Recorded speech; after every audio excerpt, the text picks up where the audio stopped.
On Friday, February 13th, 1944, her 13th birthday, Eva Hyman, a Jewish girl in the city of Oradea Mare, or Najvarad, in Transylvania, which was then under Hungarian rule, began writing her diary.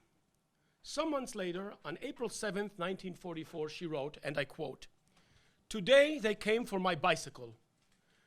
I almost caused a big drama.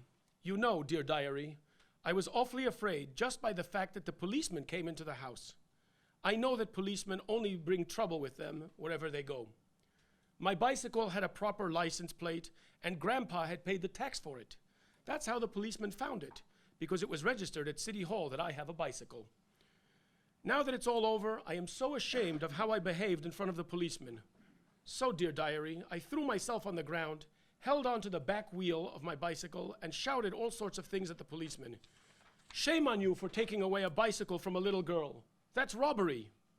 Every day they keep issuing new laws against the Jews.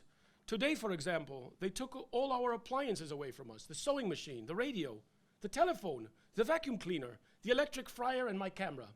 I don't care about my camera, even though they didn't leave a receipt for it, like when they took the bicycle.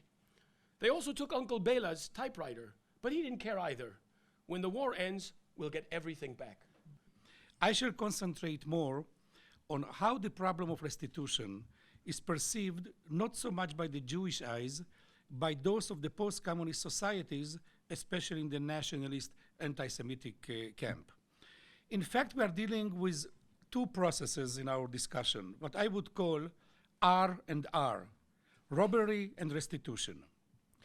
And the legacy of the communist regimes is very important in understanding the mentality and the attitudes towards our issues. Since the end of the Second World War, there was a tacit agreement between the population and the emerging communist regimes.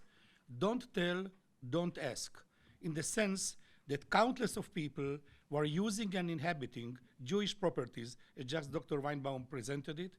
They were inhabiting Jewish properties and using in various forms and sizes, and no questions were asked who was here before and what happened to them.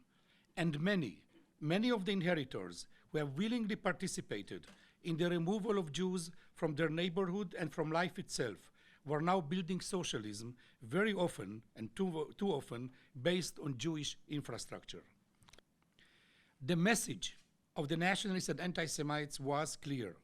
We are poor, and now there are those, the Jews, supported by the West, who want to make us even poorer and keep us on our knees, and this was the message for years, for example, by Vadim Tudor in Romania and his counterpart, Churko, in Hungary.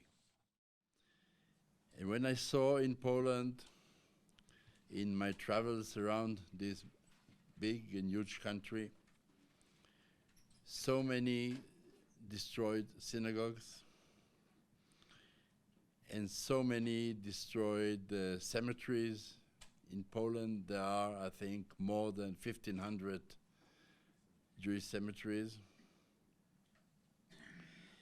I was determined to do what I can, either in the foreign ministry or outside the foreign ministry, on this issue of restitution, the aim of which is to do justice, to secure the continuation of Jewish life in Central Europe, and to help the welfare of the survivors, whether in the countries they live in Europe or in other countries, especially Israel in the United States. When we speak about private property, in spite of promises given by prime ministers in Poland, Prime Minister Kaczynski, Prime Minister Tusk, the draft legislation that has its own problems was not approved by the government and passed to the Polish parliament. And we are sure that there are solutions which are possible in order to make sure that the payment by the Polish government is done in such a way that will not make a heavy burden on the Polish national debt as Poland is afraid. Let me say a few words about heirless property. Heirless property goes back to the government. And this is true in a normal situation, but we definitely think that when you speak about the nature of the Holocaust, one have to look for a creative solution that will enable to use the money of the heirless property for the benefit not of a country and not of an organization, but of the survivors. And there was an idea of a fund which will be created, which will serve three main purposes: help the survivors, the welfare of the survivors, Holocaust education, and commemoration.